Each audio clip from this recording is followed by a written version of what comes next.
Selamat datang di Dava Novel Channel. Jangan lupa subscribe dan like untuk mendapatkan notifikasi dari kami.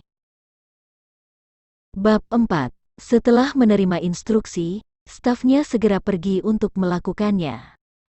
Segera, pelayan memasuki ruang pribadi tempat keluarga Kyu berada lagi, dan menyampaikan instruksi manajer.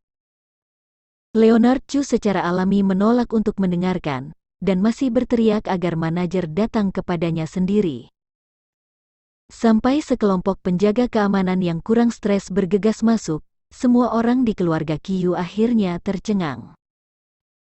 Pada akhirnya, mereka semua diusir oleh penjaga keamanan, tetapi Leonard Chu dan Teresa Kyu masih terlibat dalam proses tersebut, berteriak-teriak untuk menemui manajer. "Lihat adikmu." Satpam itu juga marah, menamparnya, dan langsung melempar sepasang pria dan wanita yang aneh dan keras kepala itu. "Oh, sakit!" teriak Leonard Chu, dan Teresa Kyu juga menangis dan melolong. "Asterisole, kamu berani bersikap kasar pada wanita ini. Saya nyatakan, Anda sudah selesai.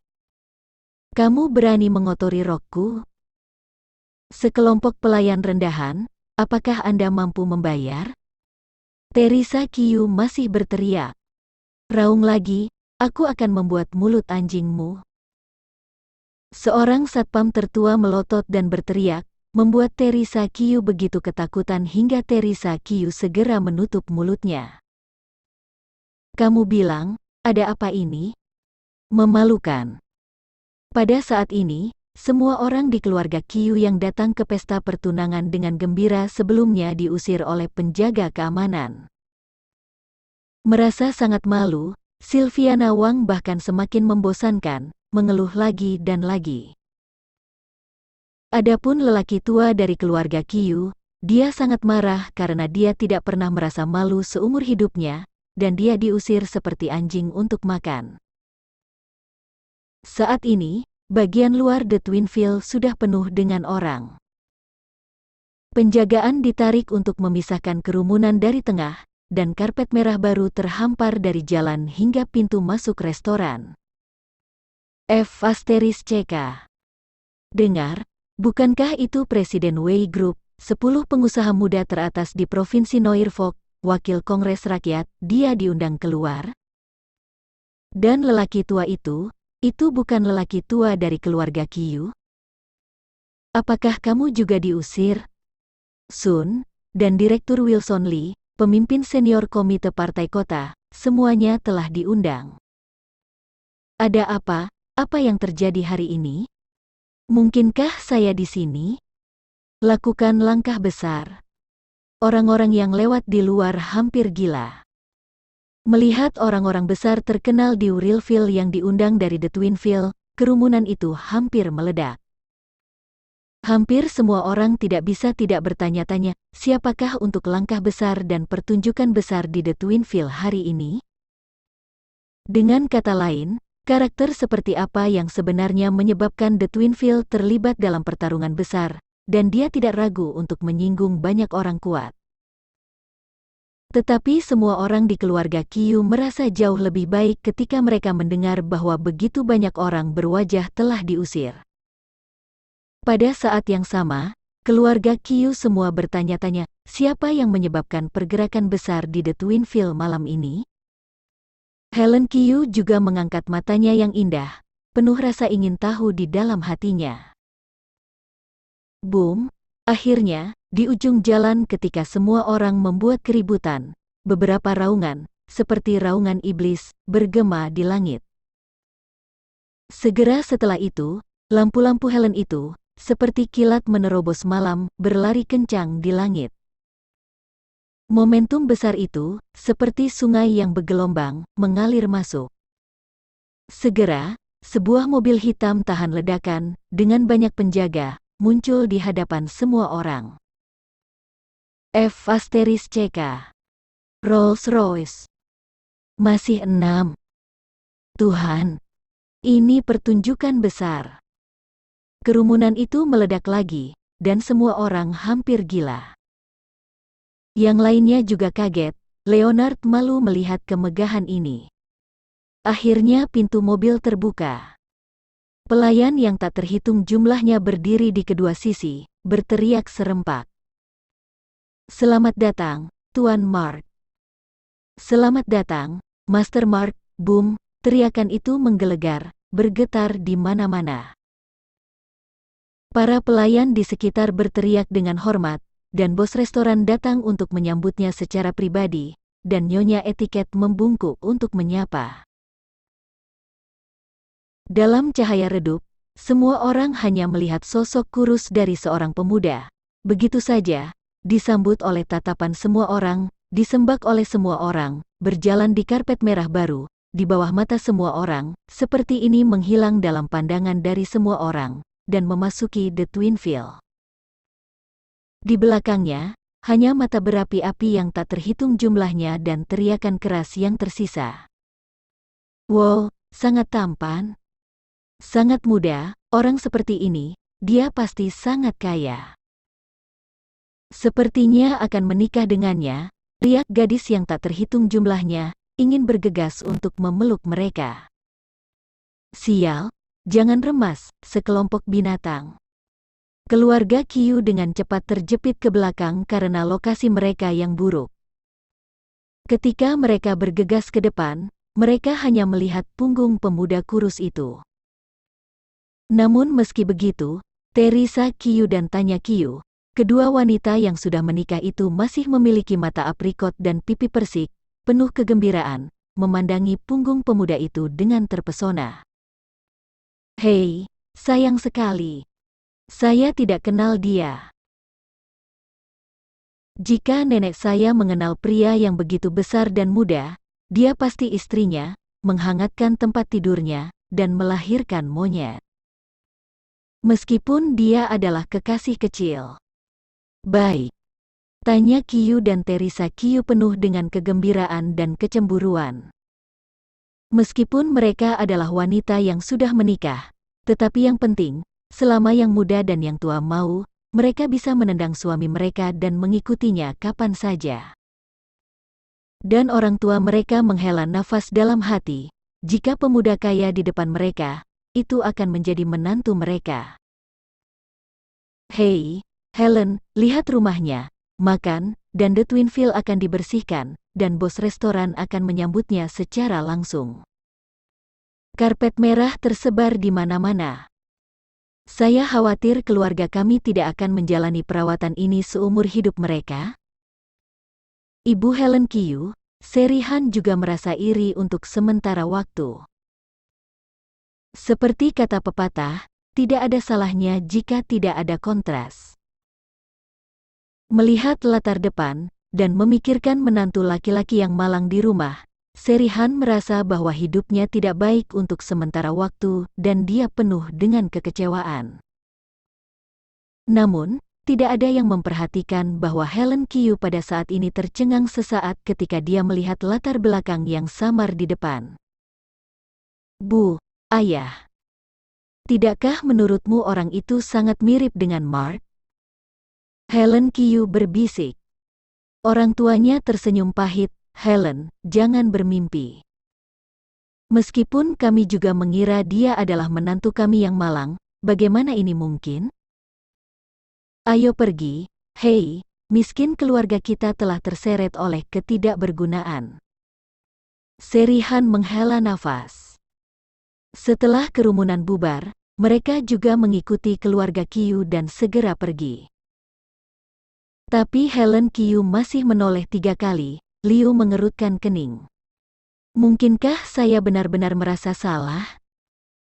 Tapi, itu sangat mirip." Di akhir pemikiran, Helen Qiu menggelengkan kepalanya dan menghela nafas.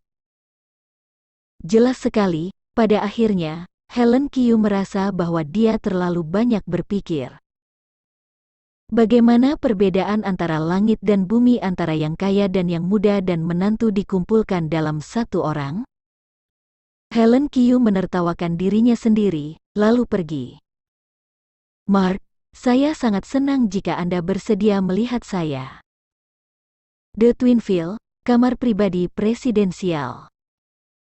Mark tanpa ekspresi dan duduk dengan tenang. Di depannya, seorang pria paruh baya sangat bersemangat. Melihat pemuda dewasa di depannya, mata lamanya menjadi sedikit merah pada saat itu. Jika anggota keluarga melihatnya, mereka akan terkejut. The King of Freedmen, yang selalu dikenal karena kekejaman dan kekejaman berwajah besi, akan menunjukkan sisi yang rapuh. Ekspresi Mark masih dingin. Jangan terlalu banyak berpikir, aku bisa duduk di sini. Mark tanpa ekspresi dan duduk dengan tenang. Di depannya, seorang pria paruh baya sangat bersemangat. Melihat pemuda dewasa di depannya, mata lamanya menjadi sedikit merah pada saat itu. Jika anggota keluarga melihatnya, mereka akan terkejut. Itu bukan karena kamu. Jika Anda ingin mengatakan sesuatu secara langsung, setelah bertahun-tahun, Anda telah menghabiskan begitu banyak waktu mencari orang jorok yang lahir dariku, wanita yang rendah hati, untuk apa? Saat dia mengatakan ini, ada sentuhan ironi di sudut mulut Mark. Hati pria itu perih. Dia menarik napas dalam-dalam dan mencoba untuk tetap tenang. Mark, 10 tahun, kejadian masa lalu telah menjadi awan asap. Keluarga tidak akan mengejar masalah tahun itu. Sekarang, kakekmu juga sudah tua, dan kamu adalah satu-satunya keturunan dari generasi keluarga Chu. Sekarang, saatnya untuk kembali, mengenali leluhur Anda, dan memberi hormat kepada kakek Anda. Kakek. Mark tertawa, kata-katanya sedingin pisau. Ulangi saya, ketika dia menyapu saya dan ibu saya saat itu, saya, Mark, tidak lagi memiliki kakek. Adapun membiarkan saya mengenali leluhur saya dan kembali ke klan saya, biarkan dia, dan semua orang yang mempermalukan saya dan ibu saya, secara pribadi meminta maaf kepada ibu saya. Kalau tidak, aku, Mark, akan mati di jalanan, dan aku tidak akan pernah masuk ke dalam keluarga Chu lagi. Mata Mark merah, dan seluruh tubuhnya gemetar karena marah. Keluarga Chu, keluarga ini yang terkenal di seluruh dunia, tapi dalam ingatan Mark, hanya dingin dan kejam. Melihat penampilan Mark, pria. Saya juga merasakan sakit hati yang tidak bisa dijelaskan. Mark, biarkan dia melewati masa lalu. Di masa lalu, ucap ringan. Itu ibuku, bukan ibumu. Kamu bisa pergi ke sana, aku tidak bisa. Mark meraung, seperti Tyrannosaurus yang tersentuh timbangan. Dalam sekejap, ruangan menjadi sunyi. Itu sunyi, hanya detak jam yang bergema. Untuk waktu yang lama, pria itu mendesah, Mark, saya mengerti. Saya juga memahami penderitaan dan dosa ibu dan anak Anda. Tetapi Anda juga tahu bahwa keluarga Chu kami adalah keluarga besar di dunia. Seberapa sulit membiarkan keluarga menundukkan kepala untuk meminta maaf. Setidaknya kamu tidak cukup sekarang. Jika kamu benar-benar ingin bersikap adil kepada ibumu, bekerjalah dengan keras dan raih beberapa prestasi. Ketika kamu cukup baik, seluruh dunia akan menundukkan kepalamu untukmu. Mark mengangkat kepalanya dan menatap langsung ke pria di depannya. Akhirnya, dia menatapnya dan tersenyum sedih, saya akan. Keluarga Chu berhutang padaku dan ibuku, aku akan membayarnya kembali. Mark mengira dia akan marah, tetapi yang mengejutkan Mark, pria itu tersenyum lega di alisnya, "Yah, aku percaya padamu." Mark tidak berbicara dengannya lagi, lalu berbalik dan pergi. Namun, ketika Mark pergi, pria itu tiba-tiba berteriak kepadanya, "Mark, ibumu, bagaimana kabarnya? Saya ingin melihatnya." Mark memunggungi dia, "Kamu pikir kamu memenuhi syarat? Apakah itu?" Dengan cibiran, Mark berhenti tinggal dan segera pergi. Di sini, hanya pria itu yang tersisa, memandang jauh dengan penuh penyesalan dan penyesalan. Tiba-tiba, pria itu gemetar dan terbatuk-batuk. Ketika dia mengulurkan tangannya untuk melihat lagi, tangannya penuh dengan darah. Patriark, tubuhmu. Seorang lelaki tua segera bergerak maju, khawatir dan mendukung. Pria itu melambaikan tangannya, masih tersenyum, tidak apa-apa. Anak saya belum kembali ke rumah, bagaimana saya bisa jatuh? Ngomong-ngomong, Han tua, istri Mark, adalah Helen Kyu. Siapkan sesuatu, kirimkan.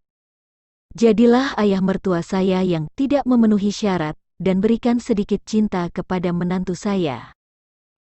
Juga, saya ingat salah satu budak keluarga Chu kami bernama Erikson. Saya mendengar bahwa dia sekarang di Wrillville. Angin bertiup kencang. Sapa dia dan beritahu dia bahwa siapapun di Wrillville bisa mati, tapi putraku tidak bisa mati. Sambil berbicara, pria itu menatap Han tua lagi, matanya seperti obor, tak bisa dijelaskan. Arti tersirat.